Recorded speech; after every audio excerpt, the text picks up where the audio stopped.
Hello everyone, John Mark Johnson Jr. again. I'm saying this for the benefit of online peoples.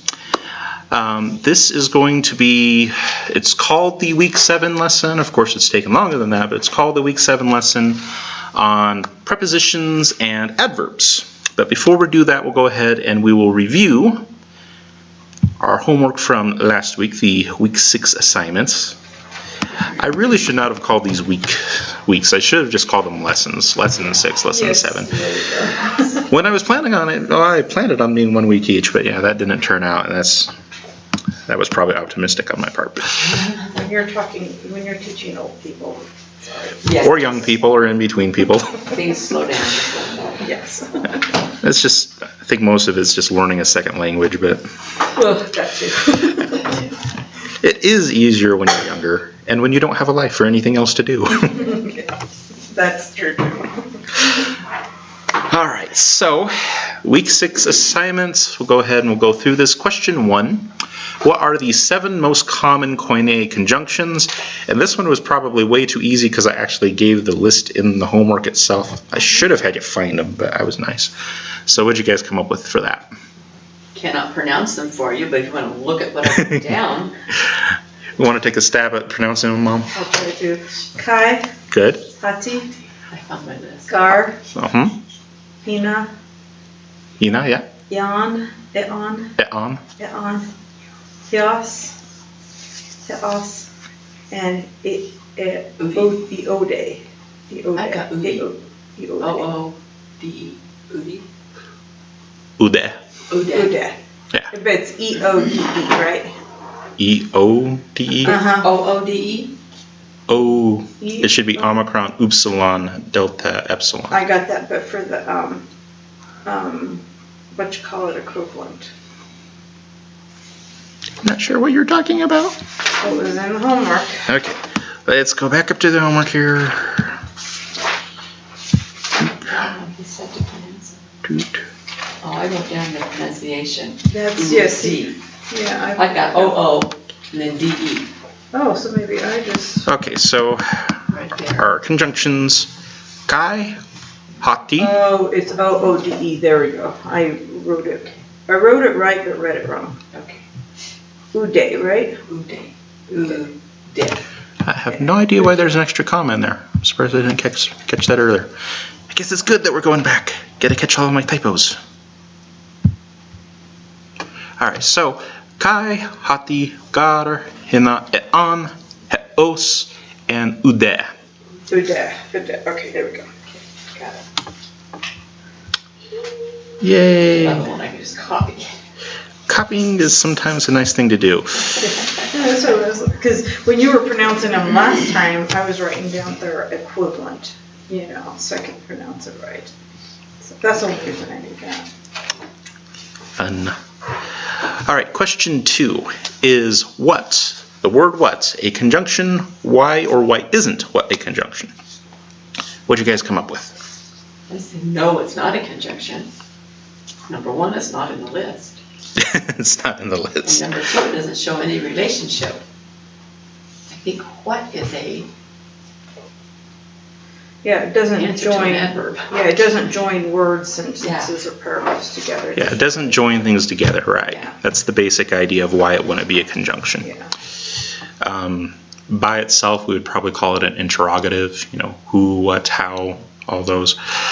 But, yeah. And interrogatives are an important part of speech, but we're not going to cover them in this class.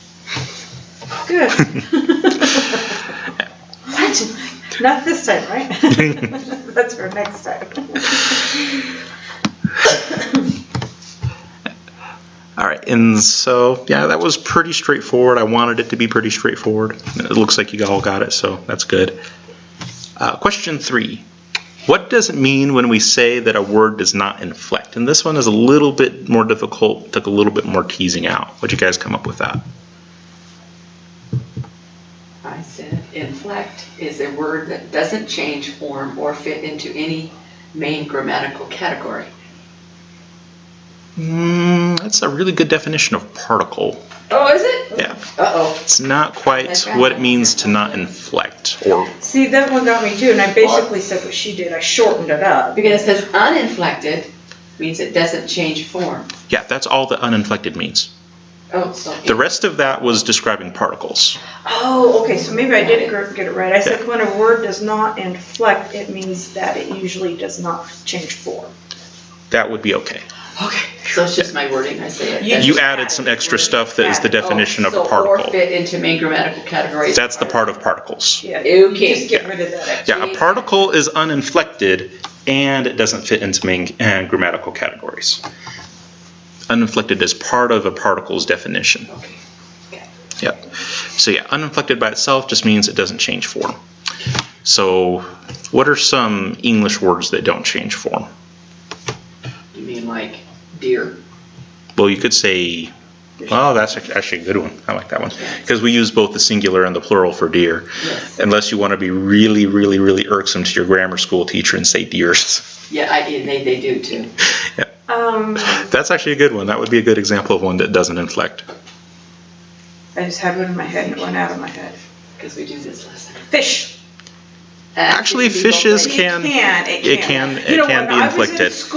When I was in school, They wouldn't let you, yeah. That is something that's But changed. the rule is SH, you add an ES on them. Yeah, except for fish, because when I was going into their school, Yeah. that was a big no-no. But You don't say Webster will tell fishes. you, you can do it either way. Yeah. Yep. But anyways, that's the way I was taught, and Yeah. then I see now that Yes. has evolved into that. Like octopuses, that's one that just bugs me. It's considered okay now to say octopuses, but it's just like, Really? that is not how I learned that. Yeah. That's just weird. Sounds fun. I remember scolding people for this. Come on. You're invalidating all of my scolding. Right. I know there's other words. If. It's in my head somewhere. If does Yeah. not inflect. Okay. You never change the form of if. No, yeah, no. No, this is true. Well, unless you say no ifs, ands, or buts about it. That's just pluralizing. Oh. Well, that would actually still be a change. That would still be a morphological change. So, okay, when it's being used. F off or something. Yeah. Yeah. A. Actually, no, that's not true. We changed it to an. A or an. The is usually pretty stable. Yes. Oh, what are some other ones? I mean, you can get technical and say if you're talking about the and the multiple. Yeah, it's usually kind of the function words that don't tend to inflect as much. Yeah. But when you start thinking about it, you start thinking about all the ones that do change Yes, instead of the ones that don't I change. know, yeah. Exactly. I know there's some. Well, the is in the this, that, and those. Well, family. I know read and Yeah. read are spelled the same way, but that's probably a little different than what you're talking about. Yeah, those are considered two different words. Yeah, they're just spelled the same, so. No, no, let you ask us to come up with a list. Yeah, exactly. I know. Yeah, it wasn't in the homework, but yeah. Yeah. All right, moving on then. Question 4. What is so special about the phrase may? Well, I wrote an answer down. What did we come up with for that one? Yes, read yours. I says it takes on non-typical meanings when used in specific phrases. It usually means if and not or unless. Yeah, but the look on his face, I didn't quite get that one. Yeah, it's not quite right, but I think this one mostly has to do with how I explained it. I didn't spend a whole lot of time on it. And I got help on this one, so I said, when used together, they mean something different than what each word means separately. Yeah. Like an idiom. Basically, yeah. Yeah, separately it would be if and not, but when you put them together, it becomes unless. Yes. Okay. Yeah. So that was the main thing that was special about the phrase. It is a phrase in which the independent word meanings are lost in favor of one new word meaning. It basically becomes one new word, although it's actually two.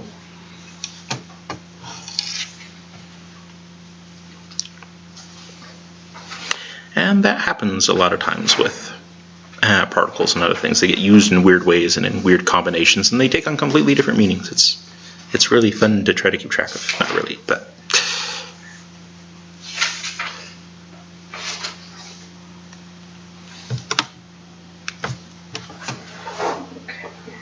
So any questions about number 4?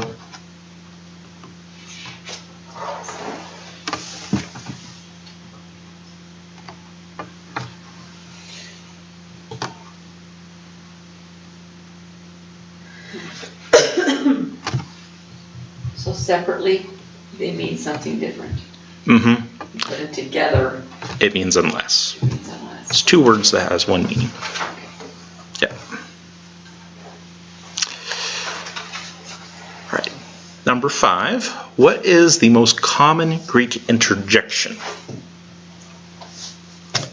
Idu or whatever that word is. Idu? Idu. There we go.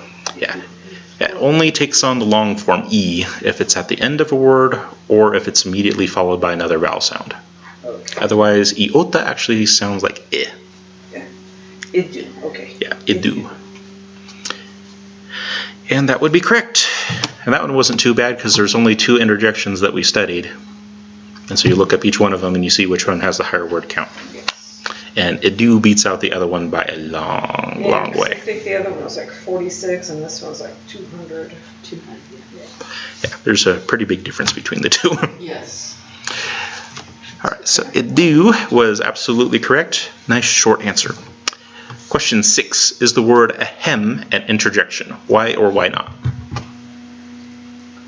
So it could just mean you're clearing your throat. That's the first part of my answer. That's cute. Or. It's a possibility. Okay, so I could be wrong. Because I said no because Koine Greek only has 2 interjections and ahem is not one of them. It wasn't asking if it was a Koine interjection. It just said, is it an interjection? I said, but we usually, could be just, you're just trying to clear your throat, but usually we mean to interrupt, which makes it an interjection. Yes. Oh, so, okay. See, I was thinking Greek. I was in the box. And you took me out. And you're the one who always tells me I need to be out of the box more often. Okay, so what's the correct answer? The correct answer is that yes, it is an interjection, or at least can be used as an interjection, because it is often used to interrupt someone else's conversation so that you can become a part of it. Which is what interjections do. Or you want to stop them from saying what they're saying. You've dealt with kids. Yeah. Okay, yes, it can be used as an interjection because it interrupts. It can be used to interrupt a conversation.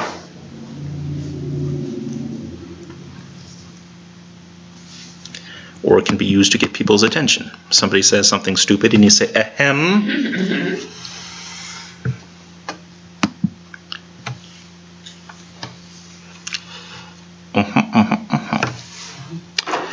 All right, and then 7 through 18 wasn't terrible except for number 7, which was not a good way to start it.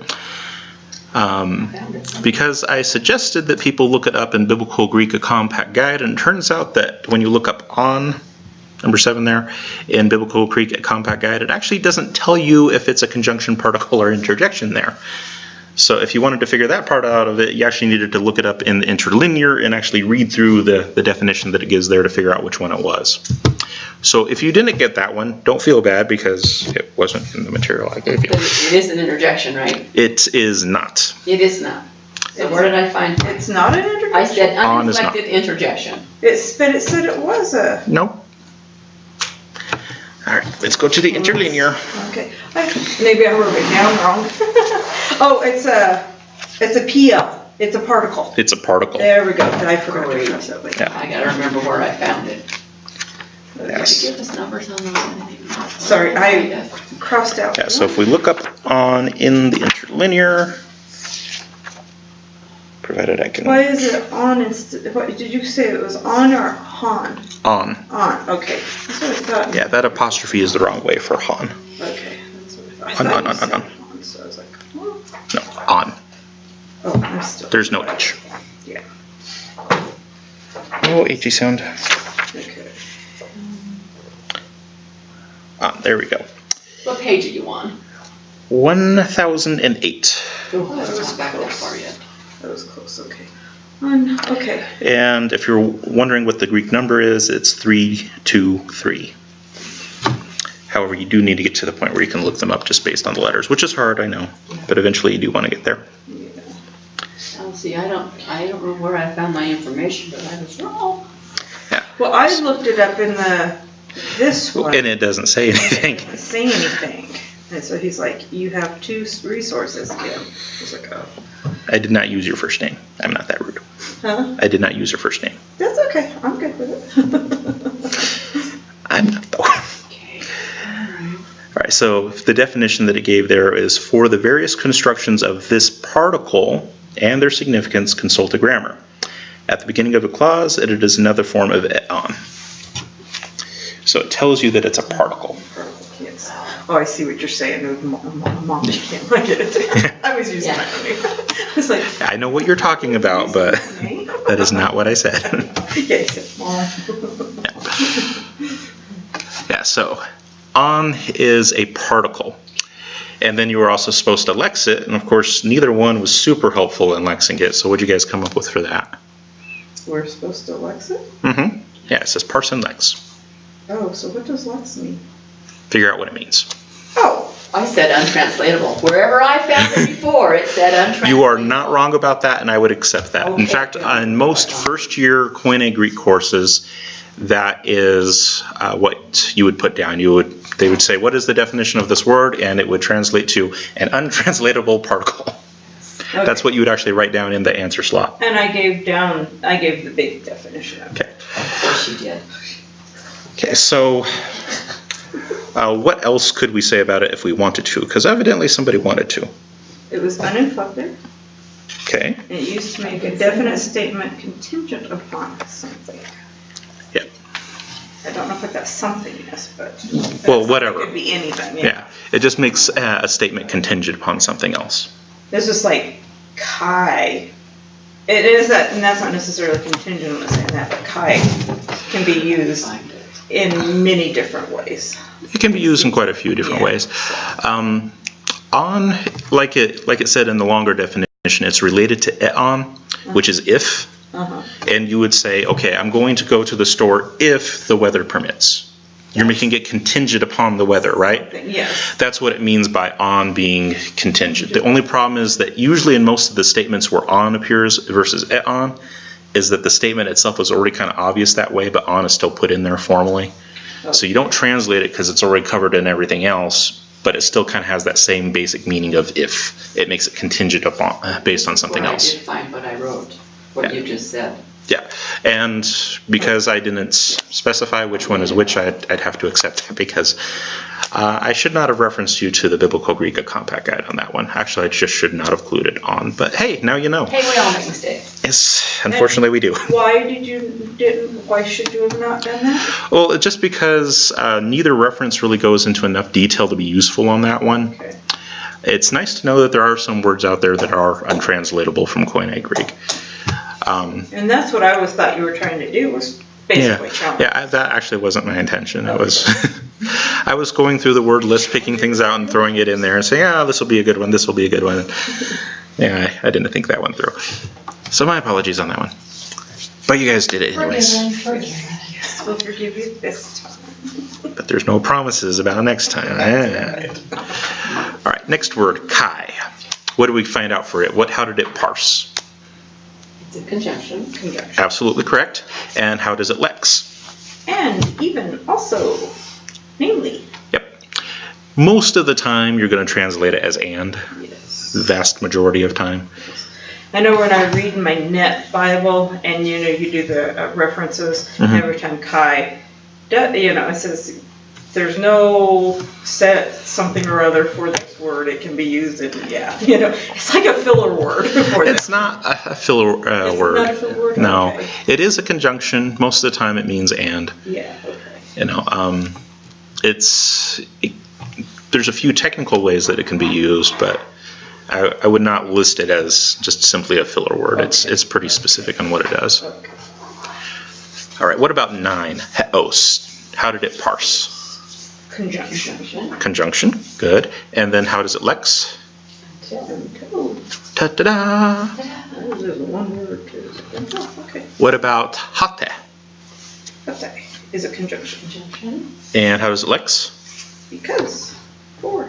And that. That's part of the list you gave us. That's right. There we go. It made me think I was doing this wrong because it was really easy. It is supposed to be fairly easy, except for on. Number 7 was weird. Yeah. All right, number 11, te. Did we find it was a conjunction, particle, or interjection? Particle. Particle. And how does it lex?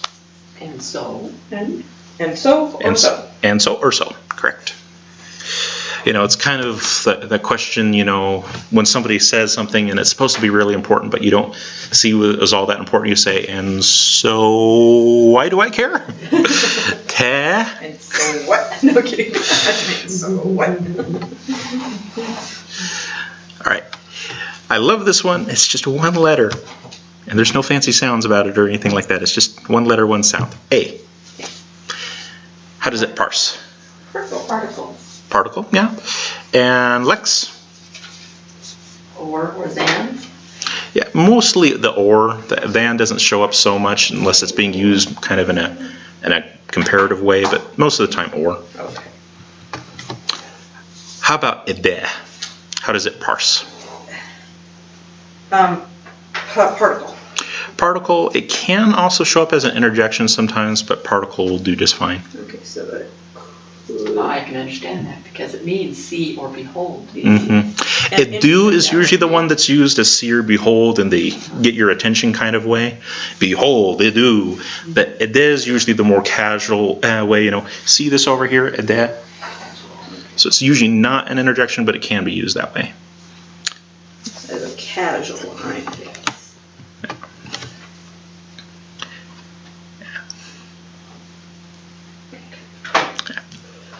Yeah, it's basically the interjection without the exclamation mark. All right. So, okay. So 14, ude. What do we find out for its parsing? Conjunction. Alrighty, and for lexing it? There's a whole list. There is a list. This is true. Not even, neither nor. Yeah, it's basically an adversative. This is not happening in some way, shape, or form. No or not, basically. And all the different things that you can wind up associating with that. So pronounce that word for me again. Ude. Oh, that's this one, right? I made my letter wrong. Okay, where are we on? 14. Okay, I made my letter wrong. So that was like a different word. I'm going to start using Okay, so it'd be ude. neither Ude. nor Start saying it. or not even. Not even. Ude.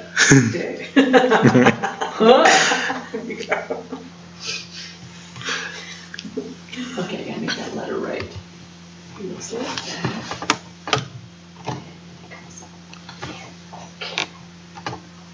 Yeah, I kind of get my deltas a little off. I like to make little 8s kind of. Yeah, well, I closed my top, so it looked like it's like, what is it? I have no idea what this thing is. Must have been, yeah. We did. I like that. I always think of the delta kind of like an O with a rooster tail. That's to me what it looks like. With rooster tail. See, and I got an open 8. Yeah. I guess it just depends on the person, you know, it's kind of like figuring out what the clouds are like, you know. Yeah. What does this look like to you? Well, it could be just about anything. It looks like a cloud. Always love the students that are like that. You ask them to be creative and they give you exactly what it is. Like, okay. All right, 15. I find Mounce's definition of it to be less than helpful, but we'll start with the parsing. What is the parsing for amen? Okay. And then how did it lex? Well, I have several words. There are. Verily. True. Truly. Mm-hmm. Amen. That one should not be on the list, but keep going. And so let it be. So let it be. Okay. Why shouldn't amen be on the list?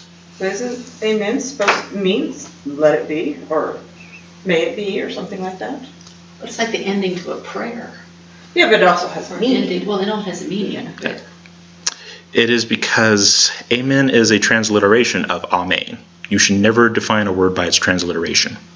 Ah. Okay. Explain that a little better. What Mounce basically did is he defined the word using the word in English. So take the Greek word apostolos, for example. Its English form is apostle.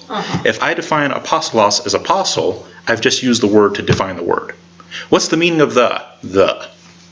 That's real helpful. I see. I get what you're saying. Because amen, And amen. it's the same word. Thing. It's just, is it the Greek form or is it the English form? Yes. And so, so if you define it in terms of itself, you've not defined anything. Being redundant. Okay, there we go. It's like when kids want to tell me the definition of a word and they use that word in the definition. Tell them. That doesn't work. It doesn't work. See, Mounts did not pass 4th grade English. He has passed Greek, but he did not pass 4th grade English. I'm kidding. He's actually good at what he does, but there's just there are things. Yeah. Well, and this is something that actually a lot of Greek teachers do, and it annoys me. Is a lot of times they will use transliterations to define things, and it drives me up a wall. It's like taking your hands and pulling it down the chalkboard. And it's, don't do that. To make that declaration, if they do, say this is a transliteration, but da da da da da. Then it's not a true definition. No, it's not a true definition anymore. And if you're asking what does amen mean, and you say amen, it's like, so what does amen mean? So I was right in let it be. Amen means let it be. So I get it. Okay. Yeah, so it is. Okay, so let it be. Pronounce that again. Amen. Amen. Yep. Amen. Amen. Like the main, except it's amen. Amen. Yeah, and it's also a word that Jesus likes to use all the time, especially in the Gospel of John. He uses it all the time. Like every place where it says, verily, verily, truly, truly, I tell you this, it's amen, amen, so it's like, all over the place. Yeah. And it's usually used as an intensive. This is really true. I really want you to pay attention to this. Okay. So when we pray and we say amen, we're basically saying let it be. But we're not. To a certain extent, it's actually a little bit more properly so it is. Okay. That is, if you pray in accordance with the will of God, it's going to happen because it's the will of God. This is God's will. Okay. As is your will, more or less. So when we say amen, we're not saying let what I said be. It's not a magical incantation and poof, it's going to happen. That's not the way that works. It's more of according to your will. Basically, yeah. Okay. And not so many words, but basically, yeah. So, you know me, I have to use my words. There you go. All right, number 16, hatan. Hatan, how does it parse? Particle. Particle, okay. And how does it lex? Whenever. Whenever, yep. It's pretty easy. I like that word too. Whenever.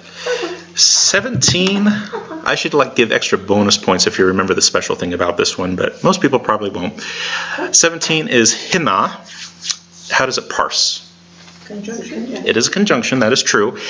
And then lexing, we'll see if anyone gets the special thing about it. That, in order that?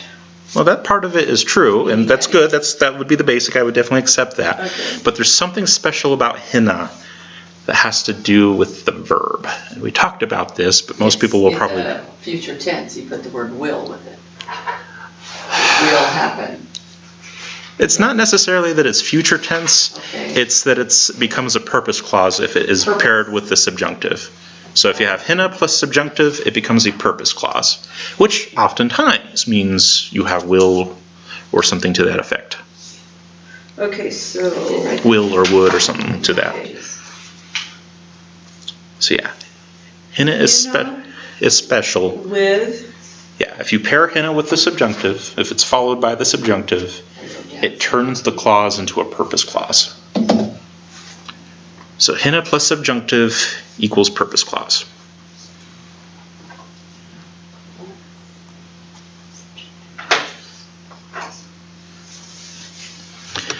And this is one that actually annoys me because, again, there's lots of awesome Greek teachers out there, but they don't always teach their students this to begin with. They wind up learning it in second, third, or fourth year Greek.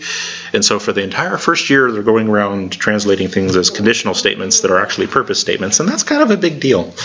So where was that in the homework? The very first page. Oh, in the hand. In the homework. For our assignment, it was. Well, I mean in the homework, actual homework. Where do you find that? Hina is number 17 in the homework. No, I don't want the homework. I want it in the actual lesson. First Okay, page of the lesson. This graph.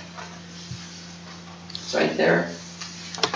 Oh, right there. Oh, where it says Henry was subjunctive. Yeah, I it was didn't order purpose that, and I clause, wrote down would. would, Okay. you know, plus subjunctive equals. See, I saw that, but I didn't add it. I was just like, Yeah, oh. well, I asked you to look it up in the compact guide anyway, so I didn't figure that most people would get it. And Mounts is a lot like a lot of typical first-year Greek teachers. He doesn't go over that in the thing itself. But you're just doing it as a reminder. Well, I'm doing it as a reminder because I don't want you guys to make the same mistake. Exactly. There's a really big difference between a conditional statement and a purpose clause. A really big difference. And so I don't want you to lose out on that. Exactly. Okay. All right, and then last but not least, number 18, posts. Oh, so I did it the wrong way. Post. Posts. And this is actually one that might have been a little confusing, but because there's actually two Greek words that are pronounced as posts. Ooh, really? Oh, well. Yeah. This is one where you actually did have to pay a little bit of attention to the breathing marks, not because it changes the pronunciation in any significant way, but because the two different words have two different breathing marks. I said it was a particle. And I didn't understand that. Am I right or wrong? Yeah, I so wrote let's- down particle too. So let's go ahead and look it up. You must be right. Because we both did it. Because we both did it. Absolutely. We both did it together. Okay, it turns out that both of the words are particles. Yeah, you're right. So the only difference would be in how they lex. Got the lexing wrong. So what should be the lexing? Somehow or perhaps. Correct. I got that right. Yep. I did that right. Somehow I got that right. Oh! Somehow. Yeah. Yeah, so that one can be a little bit confusing, and there are Greek words that are like that. They will sound exactly the same, they'll look pretty much exactly the same, except for the breathing marks. In English, when we have two words that sound the same but have different meanings, we usually spell them differently. You know, two, T-O, T-O-O, T-W-O, we spell them different. In Greek, they put on different breathing marks, and that tells you which one's which.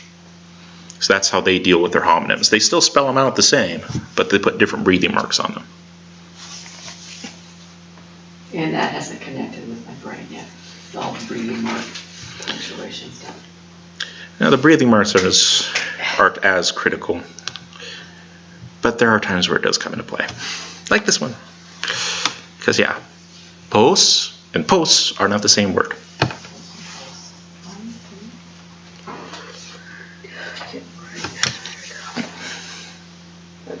See, and I just looked at the one, because you said, don't worry about breathing marks, because we're not worried about them. Which, 99% of cases, yeah, you don't need to. And so probably what Debbie did, she just looked down at it and she found it, and it was the last one, and she entered it. I did. And she did great. And I am so focused that it was the next in line. I'm over-focused is what it boils down to. Focus, you want focus? It's summer vacation. What is this? By the way, how is that? How does it feel to be done? I don't know yet. I won't know I am retired until September. Oh, this is true. Because I am busy all summer. Ah. Yeah. And does your school have a recall policy on teachers that retire? Yep. Nice. Actually, last year was like my recall. I had a special contract. Oh. Because I had really already retired with Parsing. And then they say, could you come back Well, again? no, actually, please?" there was a law we were waiting to pass. Mm. Oh. If you're 60, if you're over 60, or was it 62, you could retire and still teach one more year. Oh, okay. So that's what I did, because that law passed in the nick of time. I am in. I got in on that law. You're like, yeah. So, I wonder if there might have been a few other people that were thinking the exact same thing. it worked for me, and that's all that mattered. I'm good. Yeah.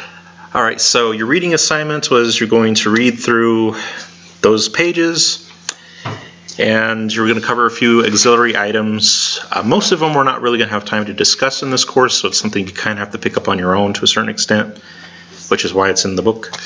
But it's not critical for what we're doing. So if you didn't happen to get through that, it's not the end of the world. Well, if you don't happen to get to any of this, it's not the end of the world. It's Yeah, I Greek. forgot to read my pages. Sadness. Anyone I by... got focused on what I didn't get and, yeah, I forgot. I know, tell me that. All right, and then, of course, 20 was, here are some words. Go look at them. And which we probably didn't do that either, but you know. I looked at them. Okay. I actually took over a little bit, but Right. now we have to have a quiz, right? Yep, it is quiz time. Good. Well, it's in the slides. Oh, darn. I guess it's in the slides. Can't forget. He won't forget. Yeah. His Alright. memory is a steel trap. Lay it on me. Except for when it isn't. All right, so here's the quiz. I did have Jeopardy music cued. Go back to the Jeopardy. You.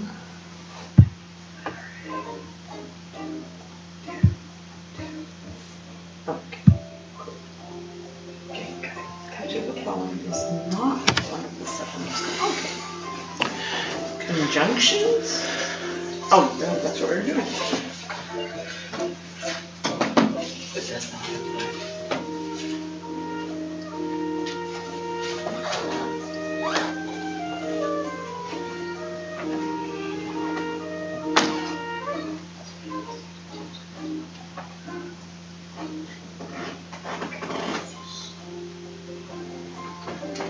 Oh yeah?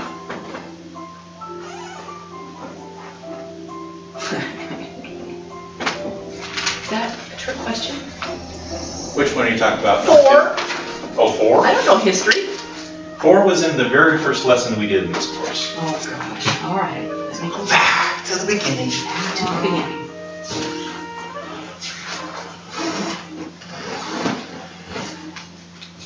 Aha. Got it. Thanks for the tip, John. Yeah. Hopefully I know where it is. Sometimes. Always hated that in math class. The students would ask me, "In what section is that, Mr. Johnson?" I don't know. Whichever one we studied that day.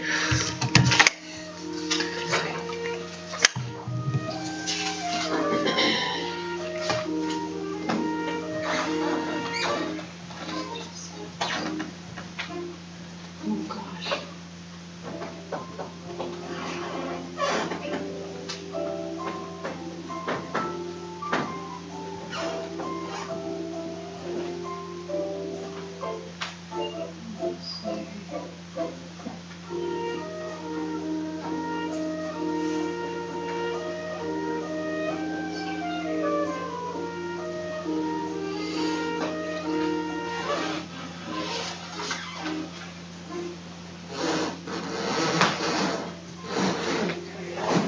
I could guess, but I better not.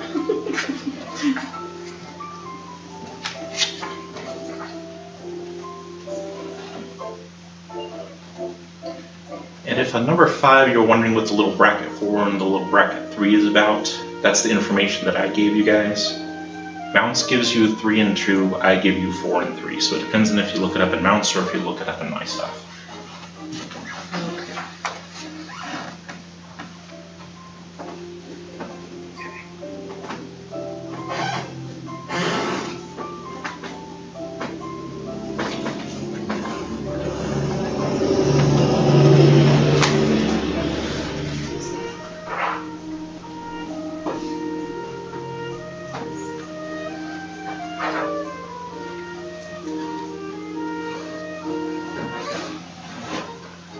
Okay, which Greek letter has 3 forms and 2 sounds?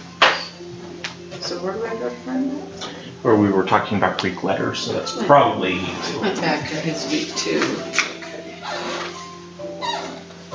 If I can understand my own notes. I got it. And when I say forms, I am including the capital letters as well. Yes. Oh, kind of. Because that is technically a form of the letter. Okay, so which Greek letter has 3 forms and 2 sounds? Oh, okay. And if you're looking it up in my stuff, it will be 4 and 3. Oh, wait a minute. Has 4 forms and 3 sounds? Mm-hmm. Oh, 4 forms and 3 sounds. Okay, then.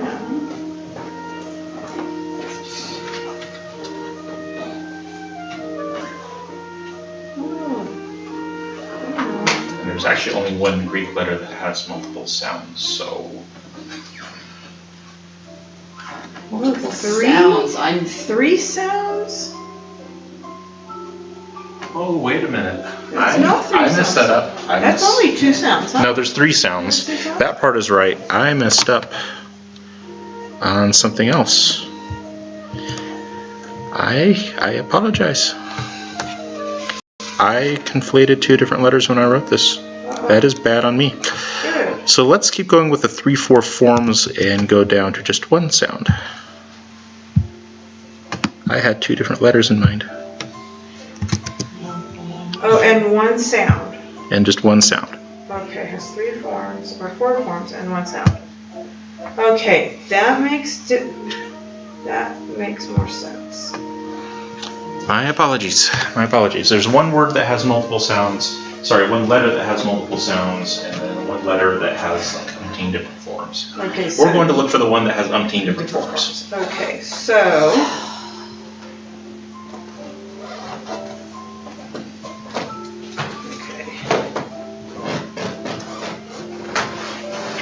well, I think I'm doing it right. I don't, I'm not, put a letter down, but I thought it had the same sound as that was.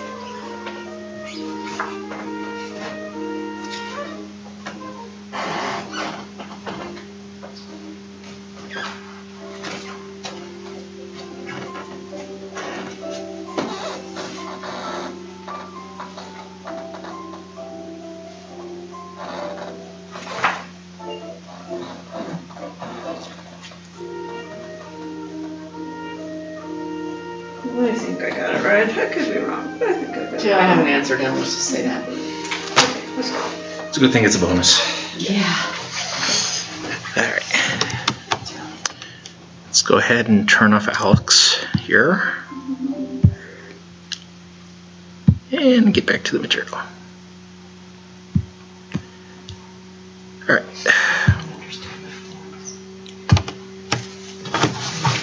Alright, so for number 1, which of the following is not one of the 7 most common Koine conjunctions? I would say which one is obviously wrong, but these are all Greek words and it's not going to be obvious. So we'll just go which one's right on that one. A. A. I said A. Yep. Edu is not a conjunction. What is it? It's Not a conjunction. You are not wrong. Can you find it? Hang on. It's over here. Oh.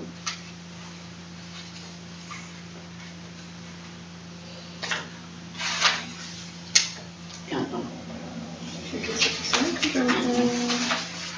It's You got it yet, Kim?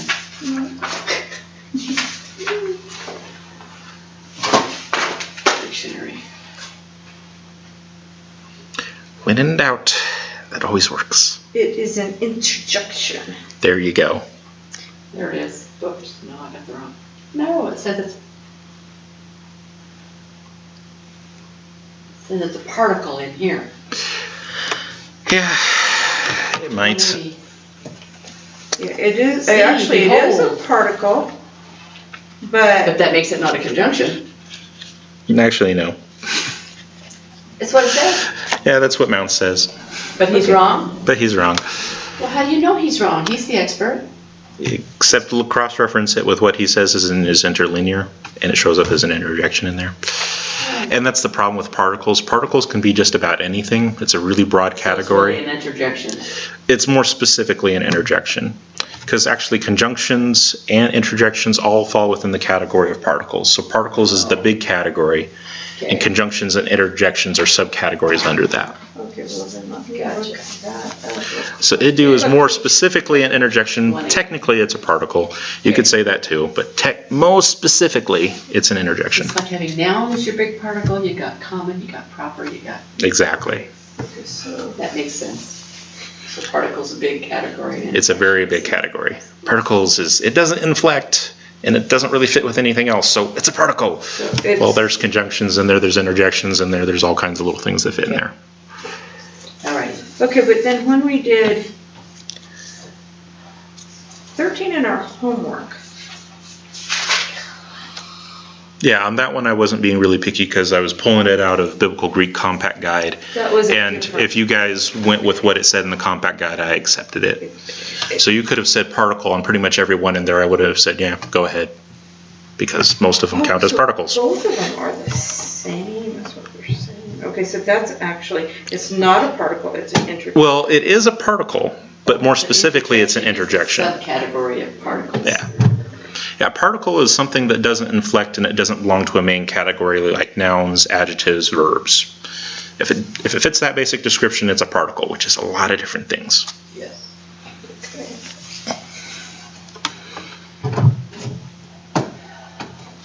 Okay, so it's sub is a particle. Sub is interjection. That's what it most specifically is.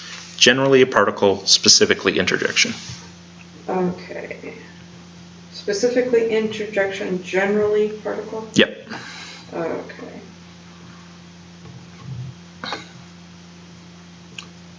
Okay. Yeah. All interjections are particles, but not all particles are interjections. Okay, all interjections are particles. But not all particles are interjections. Particles is the big category. Interjections is just a sub-part of that category. Okay, I get it. Okay, there we go. Okay. Woohoo! Okay. The things we learn in Greek class. Yeah. Learned a whole lot more about English than we did about Greek, but hey. Oh my. It's nice to find something to connect it to.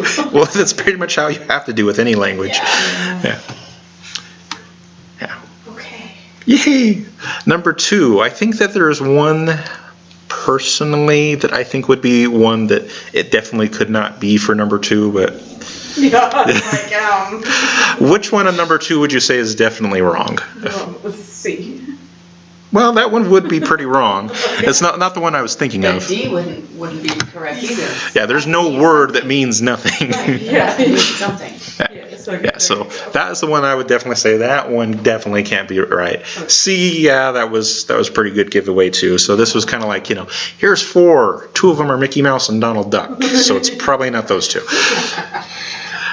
All right, so between the 2 that are remaining, which one is right? I said A.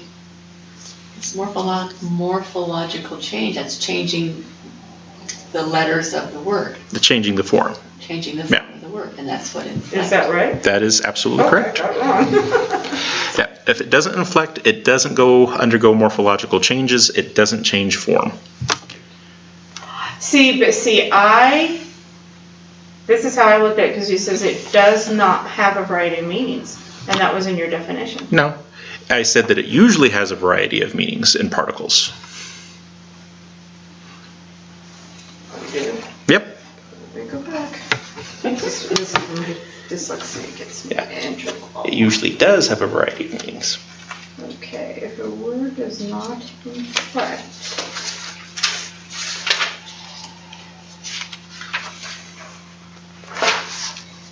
Oh, I was, wrong. I was wrong. Oh no! That's okay. It's always one of those trick questions that they put on the multiple choice. Now, if you have not in here, and then always, and those are the ones you always have to look out for in multiple choice. I get all of that stuff backwards when that happens. Yeah, which is why they put it on the multiple choice tests. Yeah. Are you paying really, really close attention? Well, I can pay close attention, but it still switches in my mind. Just say. I can pay as close attention as you want to. It's still going to be confusing. Yeah. Okay, so I got one wrong. All right, number 3. If it's being used to get attention, it's probably what? Interjection. Yep. Really? That's what interjections do. Mm-hmm. They either interrupt or they get attention. A hem? Why did I still get it wrong? What did you say? Particle. Well, that would be the broader category. That's what my problem is. I did the broad. Well, because up here. Yes, that's what I did that. But yeah, given all of the options that were there, the one that was most specifically correct would be interjection. So It's being used. particle, kind of. It's being used to get the attention. Yeah. Okay, Conjunctions so will combine that will connect things. interjection is the one with the exclamation. Usually, yeah. Okay, that's, I got it. Yes! I got it. Interjection. You got it. Yes, I got it. I'm getting it. I'm crossing things. So, Particle, broad category. Conjunctions connect things, interjections interrupt things. you spell broad. B-R-O-A-D. I was trying to do GH, sorry. It's been one of those days. And the day hasn't even started yet. Okay, Not so, really. okay, so, see, I got it all. So it's not the casual. The particle is the casual. The interjection is the specific, right? Particle is the broad category Uh-huh. of things that basically do not inflect and they don't belong to any other category. Any other major category, I should say. Conjunctions and interjections fall within that. They're not nouns, they're not adjectives, they're not pronouns, they're not verbs. Shortening list. Particle's your title, if you want to think of it that way. And then those two are little sub things under it. Particle, then conjunction, okay. Well, the order's not important underneath there, but so that you know the little subtitles underneath the big one. Yeah. So there's lots of things that are particles. Okay, so then the interjection is the one that shows exclamation. And it interrupts. Yep. Okay.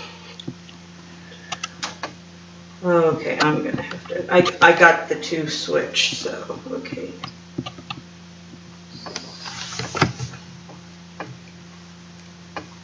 Okay, there we go, okay. Better now. So over here, are you looking at the screen? Now I am. Okay. So right here Yes. is what we're talking about. Yes. Particles, big category, interjections and conjunctions fall in there. Yes. All right, cool. So we got that one, kind of, sort of. Yes. And then number 4, Greek was spread to the Middle East by whose conquest? Joshua's. B. Well, Joshua did have a conquest. Jericho. Jericho. Jericho.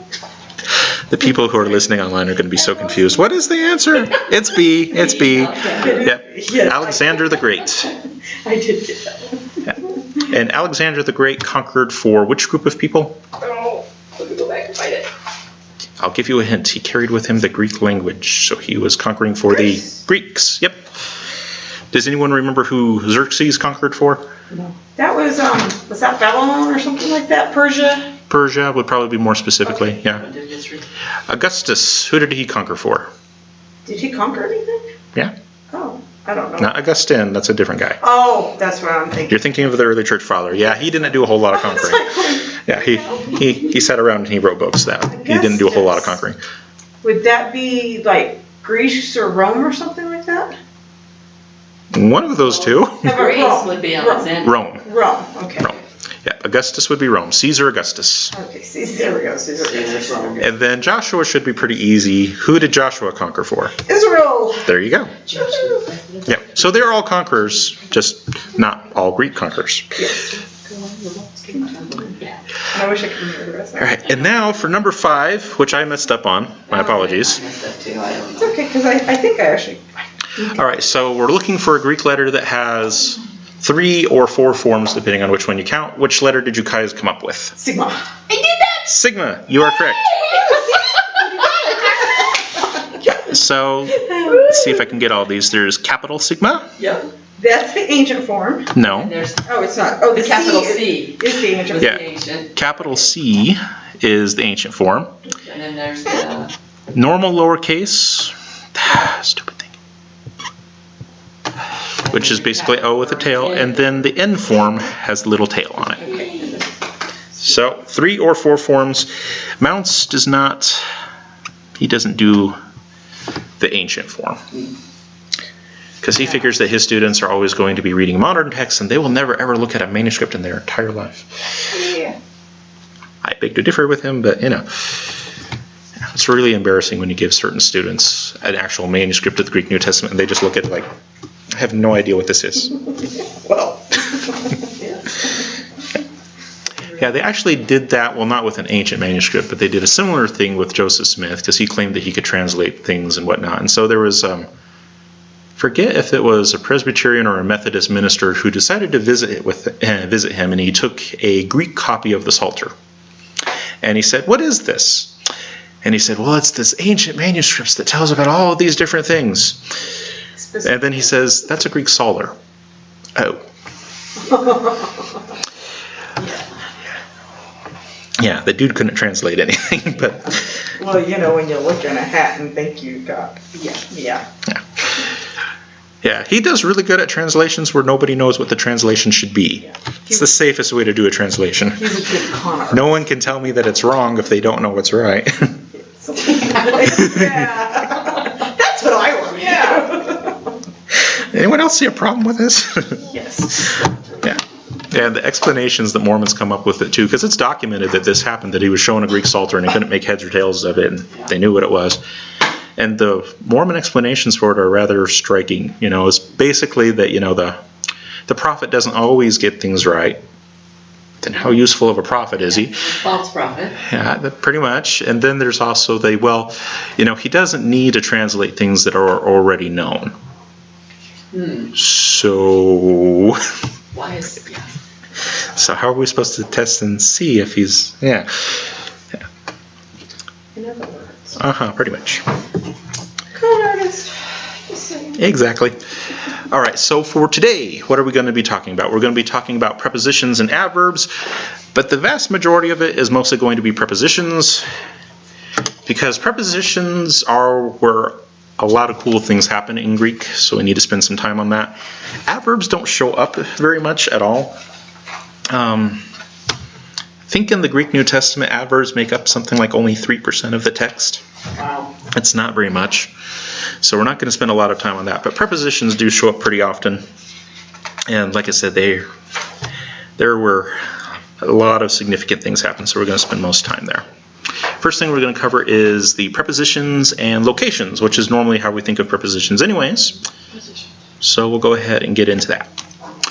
Koine prepositions, like English prepositions, often help us determine relative locations between various objects. Relative locations.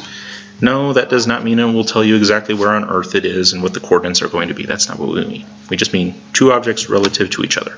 Is this object on top of the other one? Is it beside the other one? Is it under the other one? Is it in the other one? Relative locations. So, here's an English example. The man sat on the chair. Relatively simple. And with some of them, you can kind of almost guess what the appropriate preposition is going to be. That doesn't always work. We're going to talk about that. But a lot of cases, you can pretty much figure it out, especially in English, because that's what we're used to. The ship passed under the bridge. It would be really weird if the ship passed over the bridge. That'd be special. That would not be a very good bridge engineer. Be that boat on Avengers.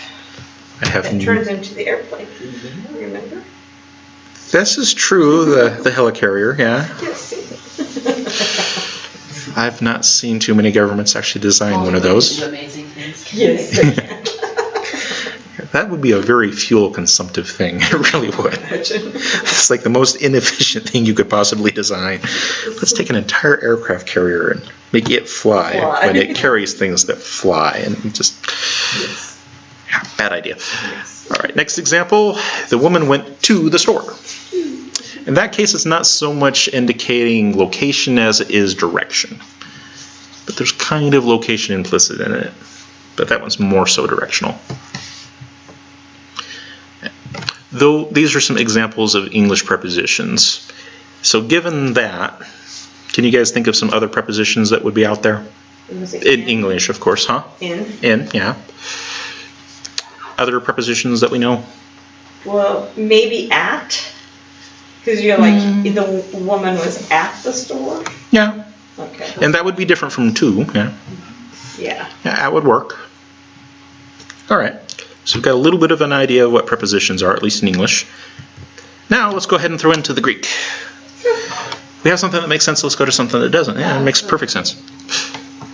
All right, so these are all of the main Greek prepositions. There's 13 of them. If you do the word study lists at the end of the end of the homework that I always give you, you'll wind up studying 14. But the 14th one, which is soon, you do not see very often at all, so I didn't include it on the list. But these are the main ones that you'll see. And this is supposed to give you kind of relative locations. The big circle is the main object that you're describing that you're relative to. And so, starting on the left-hand side, we'll start out with pros here.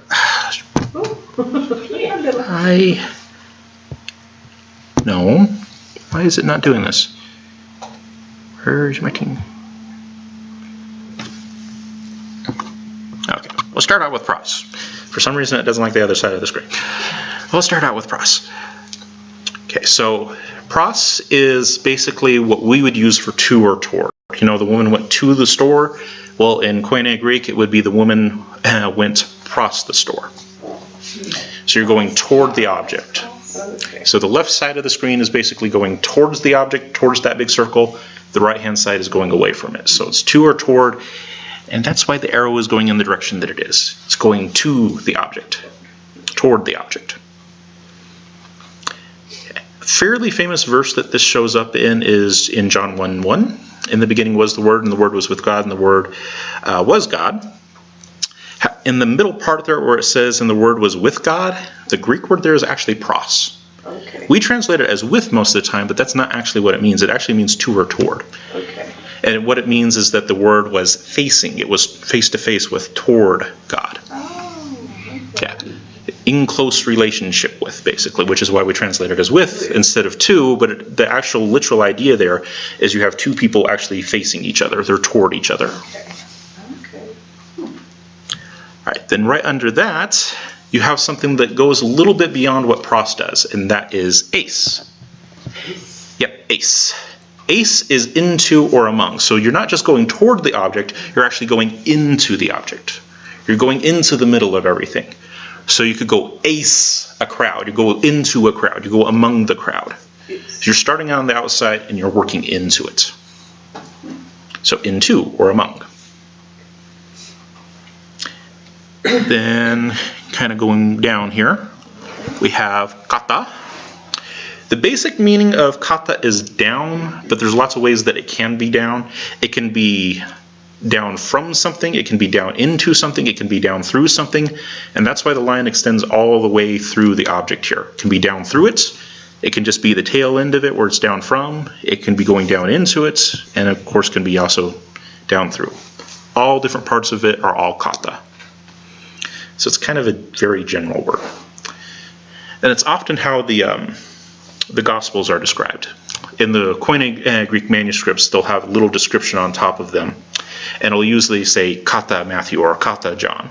What it means is this comes down from John. This comes down from Matthew.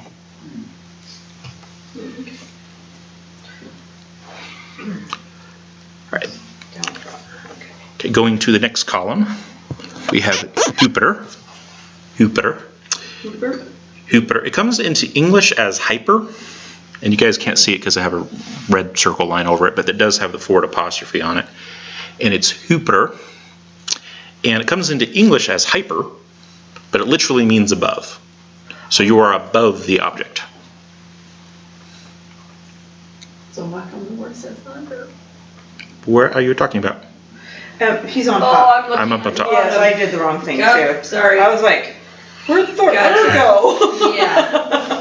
Then I looked up there and, oh, yeah. Top to bottom, people. Top to bottom. I thought we were going around in a circle. Me too. Okay. No, I'm just going through the columns. Gotcha. Just going through the columns, yep. I was circling. I see a circle, he sees columns. I know, I saw the circle too. What does that say about us? You're strange. Or are you strange? I'm not strange. I am perfectly normal. We both were thinking the same Well, thing. normal's a relative concept. Yes. See, I'm the one who has the grading pen, so. Yeah, exactly. Oh, He's pulling that. I turned mine in. See, you should have kept it. Well, actually, I brought them home. They're still heady, get them. I can't let him go. Oh, no. Yeah. So hooper is above, and it can mean that it can be used figuratively to mean that it's, above what it should be, which is what we do as hyper.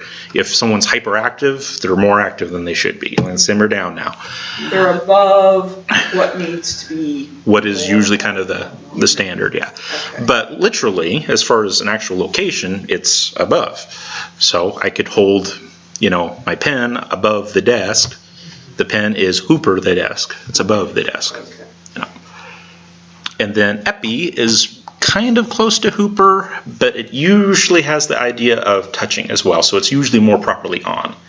So it's still above in location, but it's actually resting on the thing. So I could say that my pen is epi the desk. It's on the desk. It's not in my hand anymore. It's on the desk. Epi. Is epi the table? There you go. And it can also mean over in a sense, and not so much over in the sense that it's above, because that's hooper, but over in the sense that kind of like in charge of, like overseer, an episeer, someone who is literally on top of someone else, they're in control of the other person. So that's the sense in which it means over.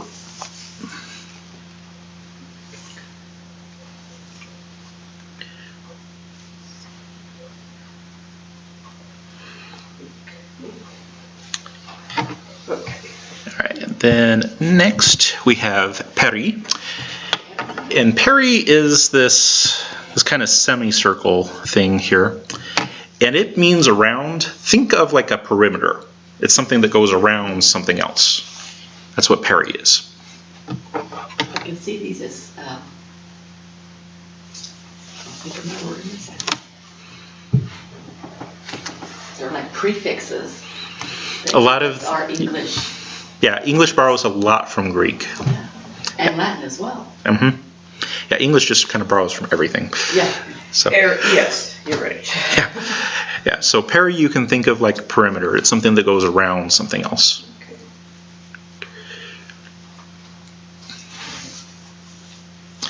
And then N, I absolutely love because it pretty much sounds like what it means. N. Inside. Yep. It's inside of the object. So, whereas ace, we already talked about it, it's going into the object. N is already there. It's just inside of it by itself. It's not indicating a direction into or out of. It's just in there. Like you're in the house. Mm-hmm. Okay. Yeah, it doesn't tell me whether you went into the house or if you plan on going out of the house, but you're in the house now. That's all that it tells me. Okay. And then under that, and it literally means under, we have hoopa. Oh, hoopa. Hoopa. Hoopa. Hoopa. It does have the forward apostrophe, so it's hoopa. Hoopa. And it means under. So under my feet is the floor. So the floor is hoopa my feet. Hoopa. The table is my feet. True. Okay. Should do that. I should make a list of English sentences and have you guys put in the Koine prepositions to fill them in. Actually, not too bad of an idea. She's like, get in my chest. Don't do it. Don't do it, man. We haven't looked at the whole I know. Yeah, it might be. All right, so that's hoopa is under. And then para means beside or alongside. Para. Beside or alongside it. Yeah.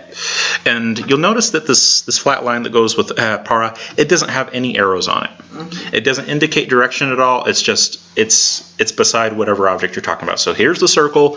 The line is para that circle. It is beside that circle. It goes alongside that circle. It doesn't give us any kind of direction. It's just there. Okay. So not directional, just there. Okay. Yeah.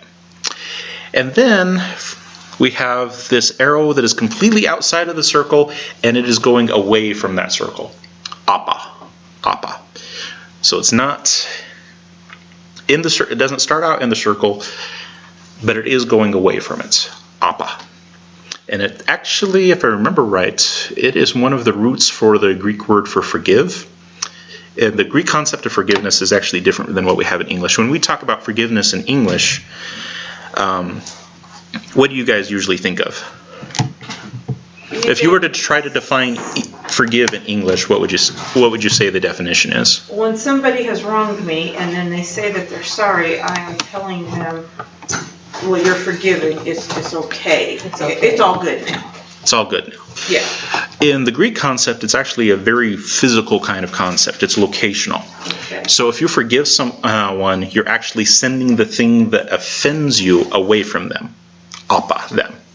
So the Greek word for forgive is aphiemi, and its root is apa, and it literally means that you're sending the offending thing away from them. Okay. So the thing that I've associated with you that offended me, I'm now going to disassociate from you. I'm sending that offense away. Okay. And this is why in the Old Testament, for example, it's actually a part of the Hebrew construct as well. It talks about God sending our sins away from us as far as the east is from the west. Uh-huh. The idea of sending away is the same thing as their concept of forgiveness. I'm literally sending your sins away. I'm separating it from you.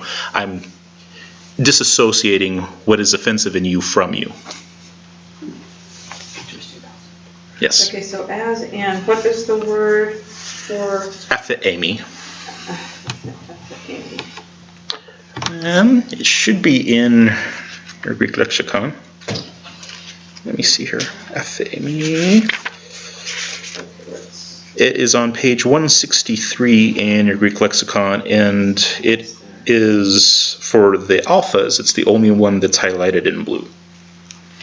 163. Let me see if I can spell it out on the screen here. If the thing will actually work with me. Amy, right? Aphiemi. Okay. Aphiemi.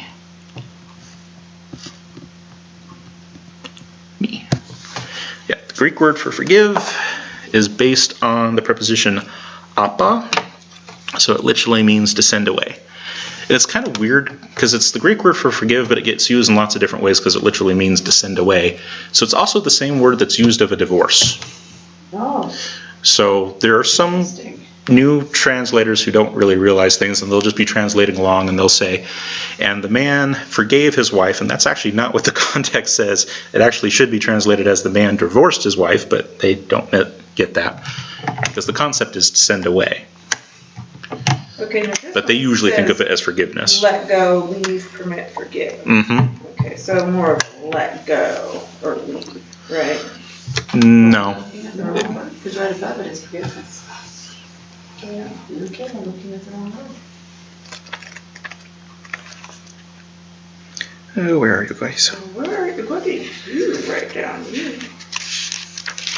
Oh, you just have bad handwriting. Well, the one right above that blue one, John, says it means forgiveness or pardon. That's the one I wrote down. Apparently not right. Where did it go? 160, Okay. Yeah, it should be I let go, leave, permit, forgive. Okay, so that is the one that they used for in the Bible of the. How did you say it? That is the verb that they usually use for forgive. However, it gets used in lots of different ways because it literally means to send away from. Okay. I don't like Mounce's definition that he gives there. Okay, so more accurately it would be send away from, right? Aphiemi would mean I send away. Okay. And by implication, it can mean divorce, it can mean forgive, it can mean literally to send away.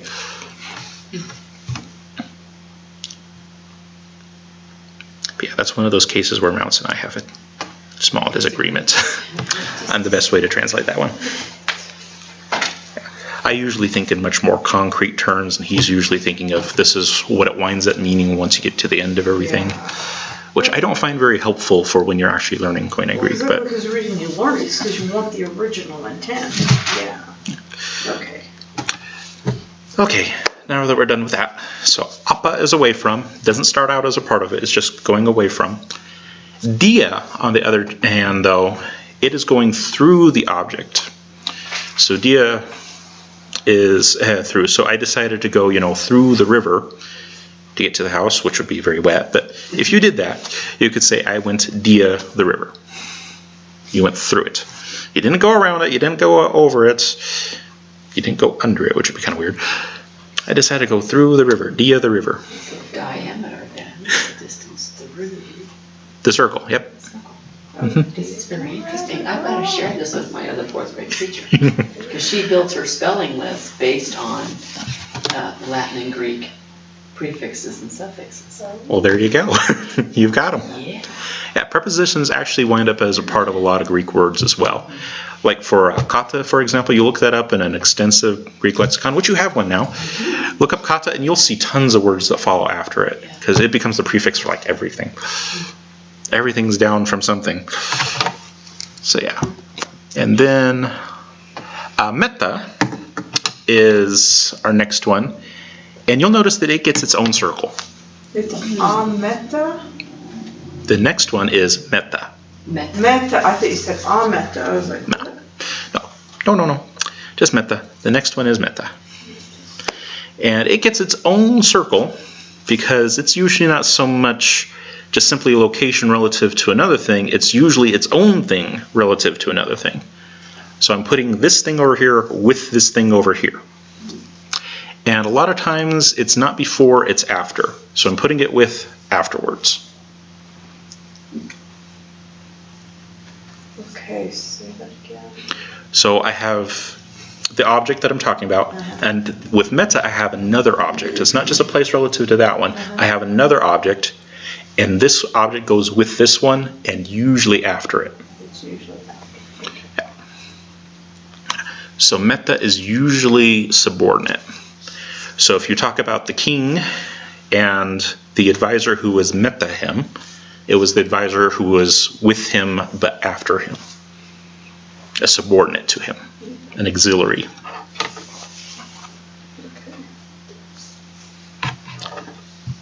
And then last but not least is ek. Ek is pretty similar to appa as far as direction. They're going away from the object rather than toward to it. But ek starts out in the object itself. Appa does not. Where's Ek, it was up at the top of that column. Appa is away from. And then ek is close to that, but it starts out in the object. So it's from the object, it's out of the object. So it was once a part, now it's not. Okay. Same direction, but different starting point.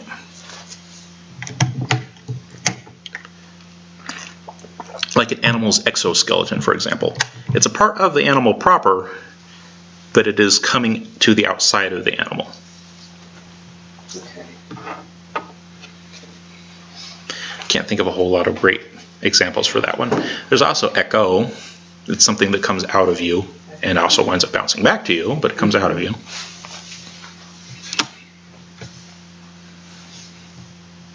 Would that, because the out of, so the from, so is that like out of the mouth comes the heart or whatever that. Out of the heart, the mouth speaks. Yeah, there we go. I'm not sure if that's the preposition that's used there, but Okay. I would bet that's probably the one that's used. Okay. I haven't looked that one up, at least not recently. So I'm not sure, but I would bet that's probably the one that's being used there. Okay. It's a dangerous thing sometimes. Saturday morning. That is the hard part right there. Saturday mornings are killer. All right, so those are the 13 primary prepositions that you'll see in Koine Greek, and their relative locations that they're talking about. Okay. So, I needed like, how many words are there? 13. I needed 13 highlighters. I've got it. yeah. What I found useful for me, I'm not saying that you guys have to do this at all because it's not like I'm going to come back and grade it, but what I found useful was going through and of course making the flashcards, but on prepositions, I would make a little diagram, have my little circle for my object, and then I would have either a line or some other object to say where it was for this one, and then I made a separate diagram for each one so I could figure out where it was supposed to be. This one has all of them together, which gets really confusing after a while. But if you make a separate flashcard for each one, it makes it a little easier to keep track of. If you decide to be that motivated.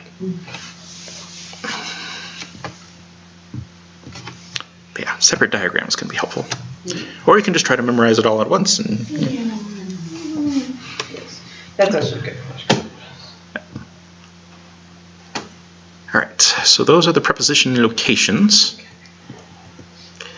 All right, in part F, there is an important caveat that we have to talk about with prepositions. Even though a given preposition may fit in a given grammatical construction, it does not mean that it accurately reflects the original author's intent. And this is the bad thing about interpreting prepositions. Most other words, we are very, very, very reliant on context to figure out what they specifically mean. Because that was what we said was the basic rule here, right? If you're not sure, look at the context, correct? Context doesn't fit with these. To a certain extent it does, to a certain extent it doesn't. Because if you're looking at just a sentence by itself and you said that the pen was blank the table, and you said, okay, what fits here? Well, there's lots of things that fits. The pen was above the table. It could be true. It would be a little weird if it was just by itself being above. You know, that'd be a little freaky. But that could mean what the original author meant. It could be on the table. It could be under the table. By itself, just because it fits doesn't necessarily mean that it's right. So how do you figure out if it's right? That we will get to soon, but first I want to illustrate how difficult this can be with something that actually shows up in the Bible. So here is our example.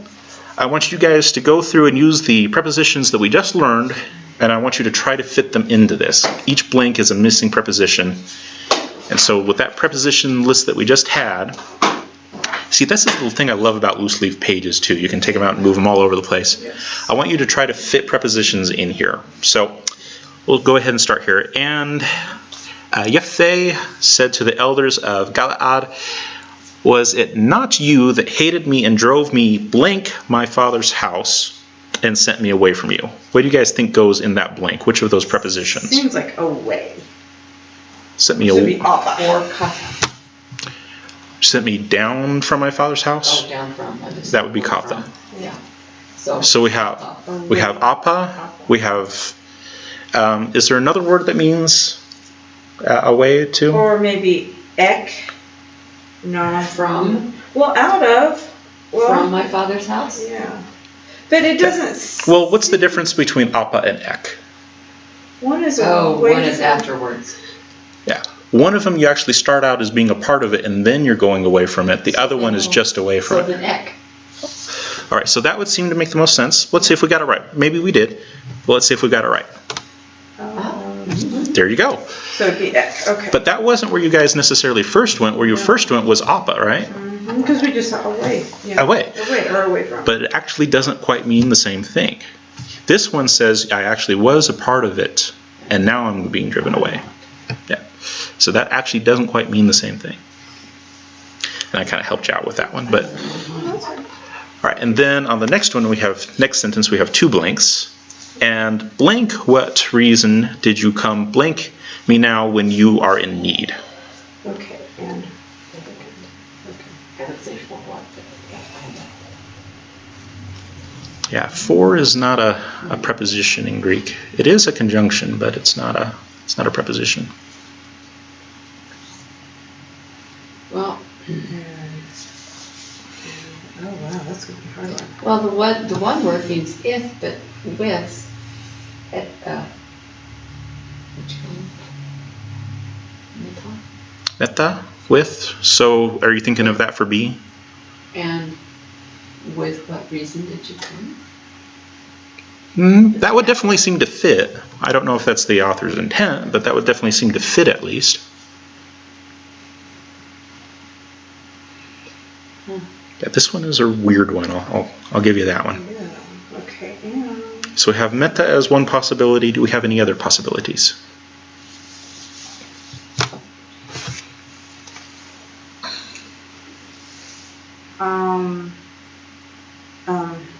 Epi? In what way are you thinking? Because you can say and on what reason? On what basis? What, like kind of like on what basis are you coming here? I could kind of see that. Okay. But didn't you say that word has the idea it's touching something? It's usually touching something, yeah. Oh, which one is that one? Epi. The one you just said. Yeah. Oh, so that has to be touching? Yeah, epi is usually actually on the surface of whatever you're on. Oh, Yeah, touch. hooper is above it. You're not necessarily touching it. Okay. But epi is usually on so it. that wouldn't be it then. Okay. Well, not necessarily. Okay. Well, if it has to be touch, but even yeah. I don't know what else to do. Yeah. All right, I'll give it to you. Good. In the Koine Greek, it's dia. Through? Through what reason? So I was on a track. Through what reason? Yep. That doesn't make sense. It doesn't make sense in English. No, you're right. But that's not the way that you think in Greek. Wow. Yeah. Okay. Yeah. And through what reason? Now, if you didn't know that and you were just trying to fill in the preposition to whatever made sense to you, that is not what you would come up with. Absolutely not. Okay, now explain why it's through. Well, because that's what the original author said. That's first of all. But as far as the thinking behind it, dia, is a process. So what he's actually talking about here is through what reasoning process did you go through? That kind of through. So. Okay. So through this means, through what process did you arrive at this? Okay, so. What were you thinking, basically, is what he's saying. Okay. But the way you say it in Greek is through what reason. Yeah. And so my on, that's kind of the direction it was going, but not using the right form, basically. So, okay. Yeah. Okay, so. Yeah. Through what reason is basically what were you thinking? Uh-huh. Okay, so, and through what reason did you come blank me now when you are in need? Press. That's what I was thinking. Pros. This one you'd actually be pretty good on. Pros. So on some of these we've found out, you could probably make a pretty good guess at what the preposition's going to be. Some of them, especially if you're not familiar with the language, you would never guess that it was that. And that's what the caveat in F is all about. Just because it fits doesn't necessarily mean that it's right. Okay, so how do you figure out what is right? We're going to talk about that. Okay. Okay, but this is the main thing I want to get through us right now. When it comes to prepositions, context is not going to be your guide as it was with most other things. Because lots of prepositions will fit in a given sentence. Okay. So we can't go on just what seems to fit alone, just on context alone. We're going to have some other cues to help us out. Most of the time that works, not so much with prepositions. They're weird.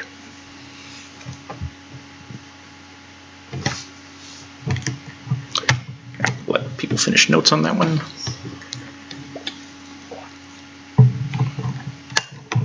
But I actually really like Greek prepositions. They're fun to play with. Okay, so I put seemed, in quotes, seemed context does not necessarily fit, right? Well, F was what I said. Huh? F is the caveat that I made. Just because it fits doesn't mean that's the original author's intent. That's the main point.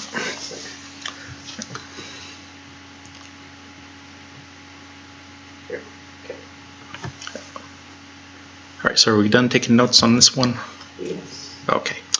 So now we're going to talk about, so what do you go with? If you can't go with the general context and say, hey, it fits, and that be right, what do you have to do? Well, in Greek, you actually go by the cases. The cases help limit it a little bit so we can help figure out exactly what it's supposed to be.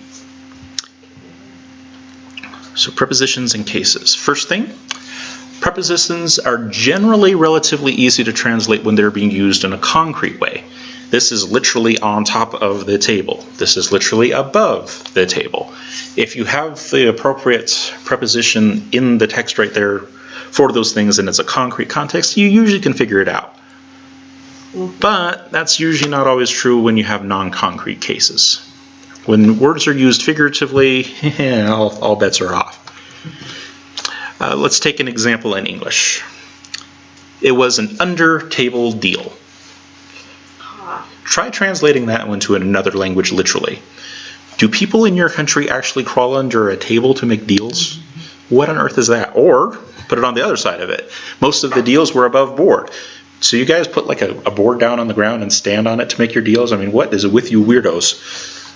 It's not being used literally. It's like a figure of speech. It's a figure of speech. But we use these prepositions, and then when frankly Koine Greek does the same thing. Yes, the prepositions have a literal concrete meaning, but you're not always talking about a literal concrete thing. A lot of times you're talking in the realm of ideas in which things become very non-concrete, very figurative, and then you're sitting going, so what does it mean? And that's what we saw with dia in the last example. Through what reason? What? Doesn't make sense to us. It's basically saying, what were you thinking, but doesn't literally seem to make a whole lot of sense that way. All right. Fortunately, though, the meaning of Koine Greek prepositions are usually further specified by the case, which the author uses immediately after the preposition. So if they want you to interpret in a more figurative way, they'll use a special case for it right after the preposition. And that case will tell you how you're supposed to interpret the preposition. It'll limit the way that the preposition can be used.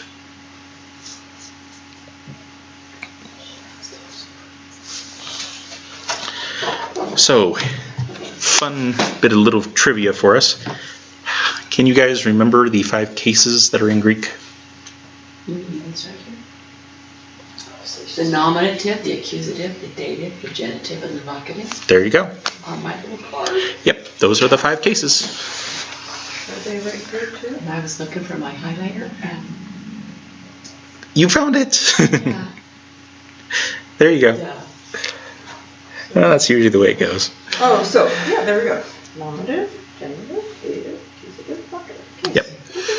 So right after the preposition, they'll put a word with a particular case. And that case isn't there to tell you how the word is functioning in the sentence. That case is there to tell you how the preposition is supposed to be interpreted. Which makes no sense right now, so let's do an example. Okay, because it was like, okay. All right, so here is an example of a preposition and a full definition for it. Epi. We already said that it means on or over, right? Yes. Now we're going to be more specific, and we're going to say with what cases does it mean different things? Well, in the first case that is listed there is genitive. And by the way, there's only 3 cases that will ever show up with prepositions. There's the genitive, the dative, and the accusative. Yes, there are 5 cases total, but only these 3 will ever show up with prepositions. Okay. And some prepositions do not take all cases. There are some prepositions that will only have the genitive, for example. I think there's actually a preposition that only takes on the accusative. Might be wrong about that. But they will not necessarily take all cases. I'm using epi because it does take on every single case that's out there. Okay. And so if it's used with the genitive, so if you have epi and then something that's in the genitive, the epi then means over, on, or at the time of. That's kind of the normal meaning of epi that we already talked about, the normal, fairly concrete meaning. Okay. If it's used with the dative, though, it's not the literal meaning of over or on anymore. Instead of it's on the basis of or at. Okay. Becomes a little bit more figurative at that point. And then if it's used in the accusative, it still kind of has the meaning of on, but what is really emphasized in the accusative is the idea of it touching, and we talked about that. With the accusative, it has the idea of touching. It's actually resting on something, physically touching it. It is actually leaning up against something. That's what the accusative is. So when it's used with these 3 different things, it has 3 different emphases, and that helps you figure out how you're actually supposed to translate it. And how do you find the, like, I know you've given us that right here for epi, the genitive, the dative, and the accusative. Look up epi in your compact guide. Okay. Basically show you where I got this. I didn't actually get it from this one. I used my computer to generate it, but it'll give you a very similar list when you look up epi. It's on page 175, by the way.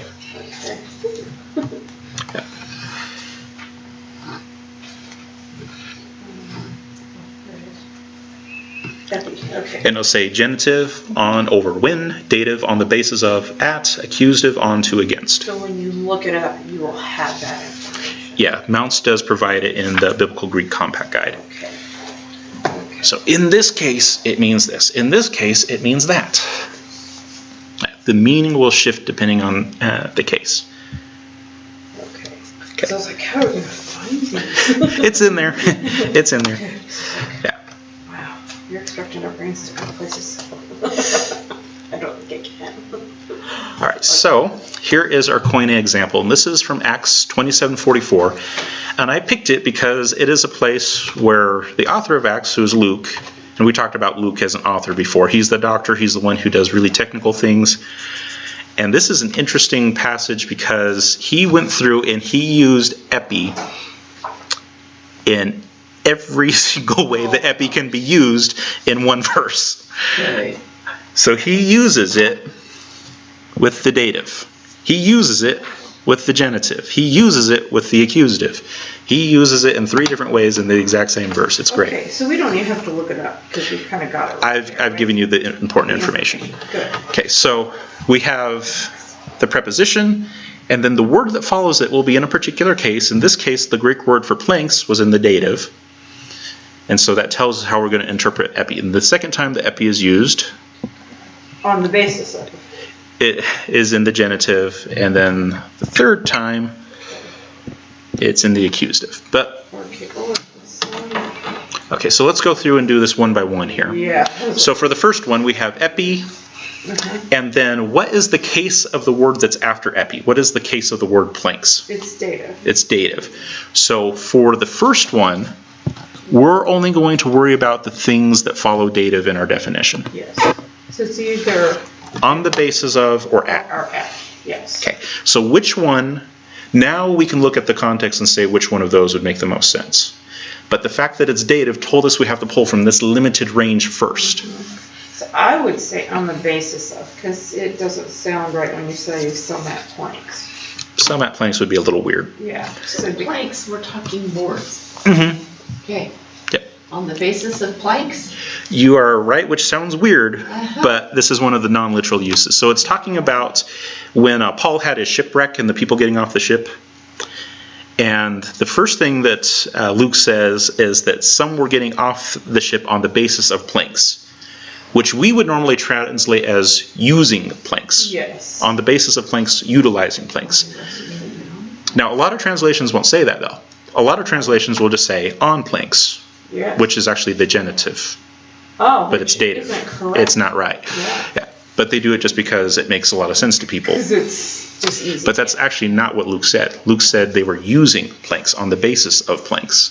He doesn't actually say that they were on them. It's a little different emphasis. Oh, so he's not. If they're not on them, they might be Using them. They're using them under their arm. They're using them. Yes. That's what Luke was saying. Location devices. Yeah. Yeah. Yeah. That. Yeah. They were not surfing.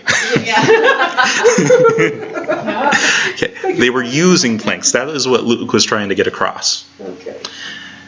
And if you say, some on planks and you say that in English, people will get the basic idea. It's not like it's completely wrong or something like that. Yeah.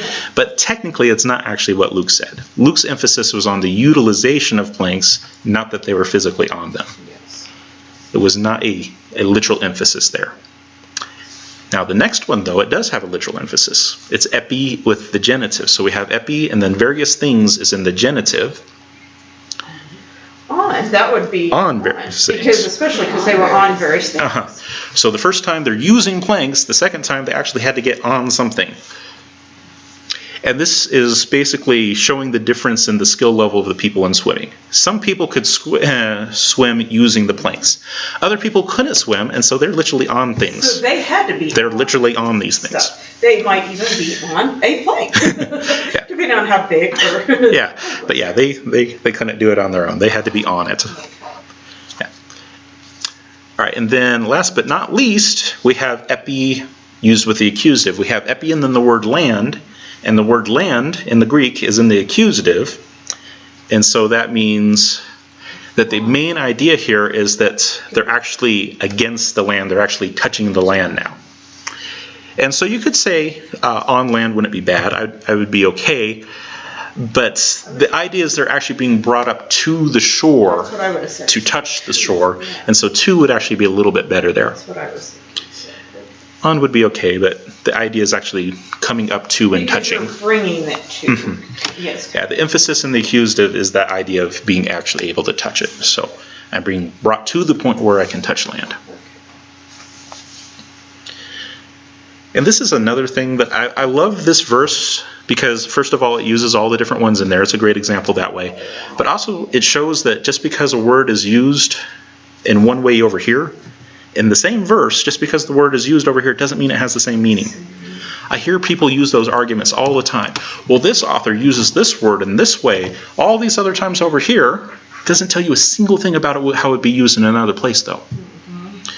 Well, I read through the book of 1 John, whatever, and he used this particular word, and every time he uses this particular word over here, it means this. So over here, it must also mean this. Not necessarily. No. That is not the way that language in general works, and especially not Koine Greek.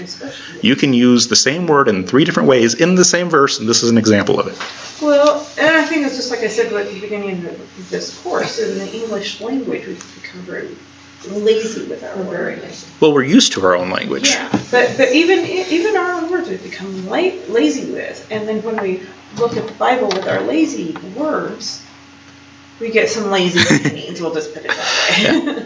Now, in a lot of English translations, though, when you look at this verse, how many prepositions do you think they'll use for epi? How many different ways will they translate epi? Some of them will probably only use it one way. Yeah, a lot of them will use on every single time. Yes. They're on planks. Some on planks, some on various things from the ship, and they brought safely on land. So, see, and that's what I mean. That's the lazy way. Mm-hmm. Yes.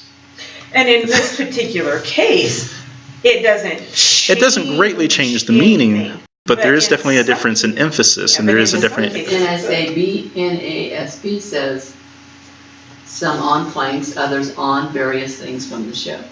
It uses the same way, even though it's 2 different contexts that it's used. Yeah, it'll do the same thing. Which is actually kind of an interesting thing because the NASB is usually fairly technical, but there's some times where you'll go through it's like, no, that's not quite what it's saying. But again, I have to say that this is technically a little bit more extreme example because I'm using Luke here. Luke is definitely one of the most extreme writers in the New Testament. If there's anyone who's going to use things in a weird technical way, it's going to be Luke. The other authors don't always have that level of specificity in their writings. Luke does, though. Yeah. Yes, Luke is definitely at the high end of technicality in his writing. Who would you say is probably at the lowest end of technicality? I'd say Paul is very steady. Matthew, Mark were just fishermen.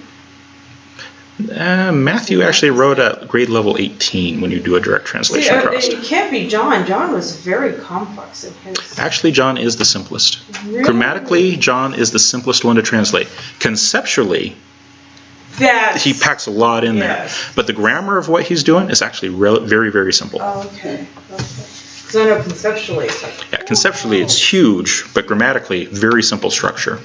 His sentences are usually very short, sweet, to the point, and whatever the formal grammatical usage of it is, that's exactly what he goes with. He doesn't do a lot of playing around with the language at all. And there's not a whole lot of, I gotchas in John's writing. Well, you didn't pay attention to the fact that was actually a dative. It's usually pretty generally what it is. And so when people start out translating, they usually start out translating with either the Gospel of John or one of the epistles of John. Like 1 John is a great one to start with as far as the grammar is concerned. It's very straightforward. I personally don't like it just because it's so conceptually deep. It's very simple grammar, but what is he talking about? That's a whole other issue. Yes, that's what I said. I personally actually like Matthew to start off with. Matthew has a fair level of complexity in his stuff, but the concepts are pretty straightforward because it's basically narrative, and most people can follow along with that pretty easily. What was that book that James White wrote about John that I read? Drawn by the Father, is that the one you're talking about? Drawn by the Father. It's not all of John. It's a specific specific passage. That showed you that. Very deep concepts. Very simple language. Yes. So yeah. Whoa. Yes. Okay. Yep. All right. So, any questions about that example? No, that was actually a good example to use. So. I like that one. It's a fun one. Okay. Now. All right. So now we get to do a little bit of parsing. Use the words which follow these prepositions to fill in their missing parsing codes. So we have prepositions, we have a word that comes after them, and that word that comes after them has a full parsing code.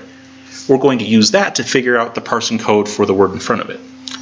So all these are prepositions, so we all know that it's going to be P dot something.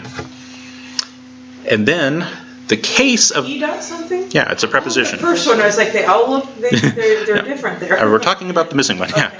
Yeah. So for appa, we know it's a preposition, so it's going to be P dot something. We have to figure out what the something is. That something is always based on the case of what follows it. So it's appa case. What is the case of case? It's genitive. It's genitive. So appa, when we do its parsing, it's going to be P dot G. And that's it? That's it. That's all that you have to do with prepositions. Okay. It's a preposition, and what's the case that it's being followed by? And that tells you, gives you a limited range of ways that you can interpret it. So would the next one be PG as well? What? Say that again? Would the next one be PG as well? P dot G? You are right, because that one is also in the genitive. Because they're all prepositions, right? They're all prepositions, so all of them are going to be P dot something. Okay, so the next one would be P dot accusative. P dot A, yep. P dot A. So it's just, that makes it too easy. That is extreme. Yeah, this is I all... thought I was going to have to get out all these charts. I know, No. I've got my pages open here going, what? No. All right, and then I, what is it going to be? P dot demonstrative. Not demonstrative. Dative. Dative. Yep. So P dot D. You know, G again. P dot G. Genitive. Yep. Wow. Yeah, I tried to make that super hard. I Yeah. have- So when you're looking at the parsing codes, Get ready to get out my references. it's not as bad as it looks. Yeah. See, this is why I like prepositions. There's a little bit of technicality with prepositions that makes things fun, but it's still simple enough that you can usually get a grasp on it once you've gone through it a few times. It's not bad. And this is all that Mounts does in the interlinear. When you see a preposition in there and it has the P dot whatever, all that he's doing is he's looking at the word that's right after it and pulling its case forward. Next. That's all that he does. Okay. Pull the case forward. There we go. Yep. So whatever word comes after it, whatever its case is, that tells you how to interpret the preposition. That's all that was about. It's pretty straightforward. So yeah, on the first one, I'll go ahead and put that in. Here's the genitive. That's what you put in. It's as simple as that. Boy, that was easy. I know. It's So like, what's to come? I know. Yeah, it's actually not bad. Are we going to get through this whole lesson today or not? Well, considering that we have 5 minutes got left, 5 minutes. I very much doubt it. Probably shouldn't go. Yeah, that's probably a safe bet. I did want to get into the important passages while we still had prepositions in mind, but I don't know that that's going to be short enough to go through because that's a lot of material. Yeah, I was going to say, because that's like... So yeah, we should probably stop there, sadly. Sadly.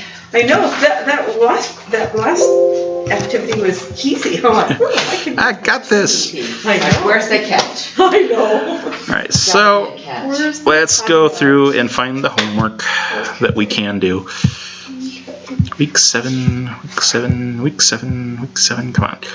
No, did not what? Do 1 to 4. I think 4, 5, 8 sentence, and which prepositions to